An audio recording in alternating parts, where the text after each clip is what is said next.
কাল সারা রাত মুষলধারে বৃষ্টি হয়েছে। আমাদের তো এখানে নবমী থেকে কন্টিনিউ বৃষ্টি হয়ে চলেছে। কি বলবো, ভয় লাগছে, মনে হচ্ছে যেন বন্যা হয়ে যাবে। আর বন্যা হয়ে গেলে যে কি খারাপ পরিস্থিতি দাঁড়ায় কি বলবো। কারেন্ট থাকে না, চারপাশে জলে ভরে যায়, কোথাও যাওয়ার জায়গা থাকে না, খুবই কষ্ট হয়। বৃষ্টির জন্য মশার উপদ্রব যেন বেড়েই চলেছে। এতদিন ছেলে মেয়েদের পুজোর ছুটি ছিল, আজ থেকে ওদের স্কুল খুলে গেল। কিন্তু ভাবছি মেয়েকে স্কুলে পাঠাবো না, কারণ ওর শরীরটা ভালো নেই, গাটা একটু যেন জ্বর করছে। কারণ এখন তো ওয়েদার চেঞ্জ হচ্ছে, এই কারণে হয়তো শরীরটা একটু অসুবিধা। তাই ভাবছি দুদিন রেস্ট নিক, তারপরে ওকে স্কুলে পাঠাবো। এই যে দুষ্টু ছেলেকে দেখো, ঘুম থেকে তুলে এখানে বসিয়ে দিয়ে গিয়েছিলাম, চোখ থেকে তো ঘুম ছাড়ছে না। তারপরে একা নিজে ব্রাশ করেছিল, এখন আমি ওকে স্কুলে যাওয়ার জন্য রেডি করে দিচ্ছি। ও প্রথমে বায়না ধরছিল স্কুলে যাবে না বলে, দিদি যাচ্ছে না বলে। তারপর আমি বলছি তুই যা, দিদির তো শরীর অসুস্থ, তাইও যাবে না। স্কুল শুরু হয়ে যাওয়া মানে আবার সেই পুরনো নিয়ম অনুযায়ী কাজ করা। ছেলের জন্য সকালে টিফিন বানালাম, ওর টিফিনে আজকে ছিল আলু ভাজা আর রুটি। বানিয়ে ওকে স্কুলে ছেড়ে দিয়ে দেখো এই যে চান করে এখন এই ছাদে এলাম। ছাদে এসে অনেক রকমের জিনিস এদিক সেদিক পড়েছিল, ওগুলো সব গুছালাম। গুছিয়ে তোমাদের সঙ্গে কথা বলছি। নমস্কার, শুভ সকাল সবাইকে। আজ আবার একটা নতুন দিনের শুরুতে আমার চ্যানেলে আপনাদের সবাইকে জানাই স্বাগতম। আশা করছি আপনারা খুব ভালো আছেন এবং সুস্থ আছেন, আর আমিও খুব ভালো আছি। এই সকালের ওয়েদারটা দেখো, মেঘটা কেমন কালো হয়ে আছে, কখন যে আবার বৃষ্টি শুরু হয়ে যাবে তার কোনো ঠিক নেই। আমি দেখো চান করেই ঠাকুরের জন্য ফুল তুলতে এসেছি। অপরাজিতা গাছটিতে অনেকগুলো ফুল হয়েছে, ওই ফুলগুলো তুললাম। আর নয়নতারা কিছুটা ফুল হয়েছে, ওইগুলো তুললাম। আর একটা দেখো ওই অরেঞ্জ কালারের জবাটা হয়ে আছে, ওটা থাকুক, ওটা শাশুড়ি মা ঠাকুরের কাছে দেবে। আমাদের উপরে যে ওই সিংহাসনটা আছে ওখানে মা ফুল দেয়, আমিও দিই। আজকে শাশুড়ি মা চান করে নিয়েছে, তাই বলছি যে তুমিও চলে আসো একসঙ্গে। আর নিচে আমাদের কিছু মানে সাদা জবা ফুলের গাছ আছে, ওখানেও অনেকগুলো ফুল হয়, ওগুলো বললাম তুলে আনতে। বৃষ্টির জন্য সব গাছগুলোতে এখন ফুলের সংখ্যা প্রায় কমে গেছে। কেবলমাত্র এই জবা ফুলের গাছগুলোতে ফুল হচ্ছে বলে ওটাই দিয়ে এখন ঠাকুরকে দেওয়া হয়।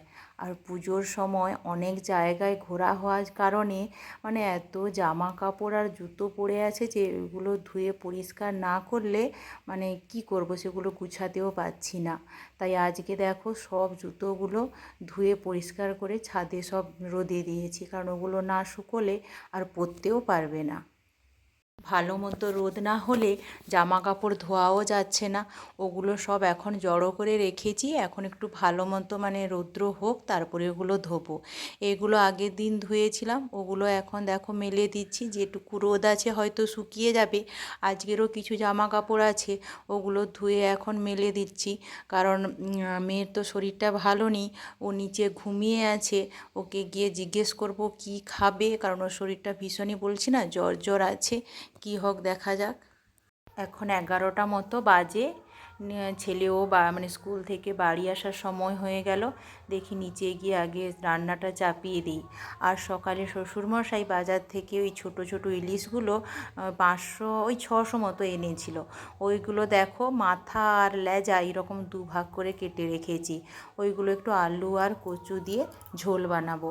আগের দিন বাজারে অনেক রকমের সবজি এনেছিল, তার মধ্যে কচুটা বেশ মানে নতুন কচু উঠেছিল, ওইগুলো বাজার থেকে এনেছে। আর সত্যি কথা বলতে এই মাছের তুমি যে কোনো রান্না করোই না কেন এমনিতে খেতে খুবই ভালো লাগে। তাই দেখো আলু আর কচুটা আগে কেটে আমি ভাবছি গ্যাসে ভাপাতে বসিয়ে দিই, ওটা হালকা সিদ্ধ হয়ে গেলে তারপরে আমি রান্না করব। কারণ কচু থেকে একটু মানে হড়হড়ে ভাব থাকে, তো ওটা যদি হালকা ভাপিয়ে নেওয়া হয় তাহলে খেতে খুবই ভালো লাগে। আর ভাবছি যে একটু বেগুন ভাজা করব, আর বেশি কিছু রান্না করব না, কারণ মেয়ে তো শরীর অসুস্থ, ও তেমন বেশি কিছু হয়তো খাবেও না। বেশি করে ঝোলটা বানিয়ে নিচ্ছি, কিছুটা আমি রাতের জন্য রেখে দেব। আর ওই রাতে একটু অল্প ভাত বসিয়ে নিলে ওই ঝোলের সঙ্গে সবাই খেয়ে নেবে। কারণ এখন না সন্ধেবেলা হলে ভীষণ লোডশেডিং হয়, কি জানি ওই বর্ষার জন্য না কি বুঝতে পারি না, এতই লোডশেডিং হয় যে রান্না করতে ভীষণ বিরক্তি লাগে। তাই ভাবছি ঝোলটা কিছুটা রেখে দিলে ভাতটা বসিয়ে নিলে হয়ে যাবে। শাশুড়ি মা আর শ্বশুরমশাই তো ভাত খাবে না, ওদের জন্য রুটি বানাবো আর আমাদের জন্য ওই ঝোলটা করে রেখে দেব। আগে তো আমাদের না উনুনে রান্না হতো, কিন্তু এই যবে থেকে একটানা বর্ষা শুরু হয়ে গেছে না, উনুনে আর রান্না করা যায় না, যেন মানে ভেজা ভেজা থাকে, কোনো জ্বালানি দিলেও না ভালো মতো যেন উনুনটা ধরতে চায় না। তাই বাধ্য হয়ে গ্যাসেই রান্না করছি, না হলে উনুনে রান্না করলে কি হয় জানো তো, তাড়াতাড়ি রান্না করা যায় এবং একসঙ্গে 4-5টা তরকারি করা যায়। আর গ্যাসে তো দাঁড়িয়ে দাঁড়িয়ে অনেকক্ষণ রান্না করতে হয়।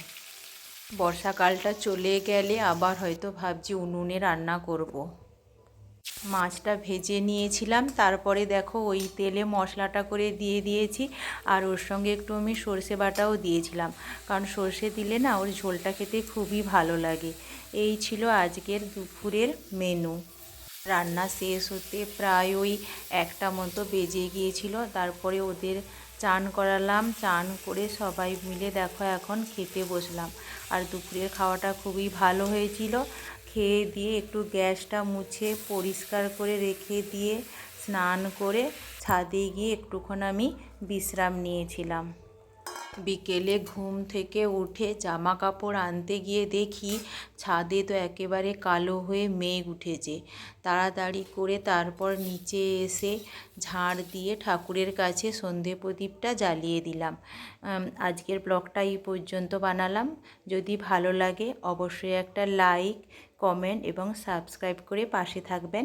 দেখা হবে আবার একটি নতুন ব্লগে।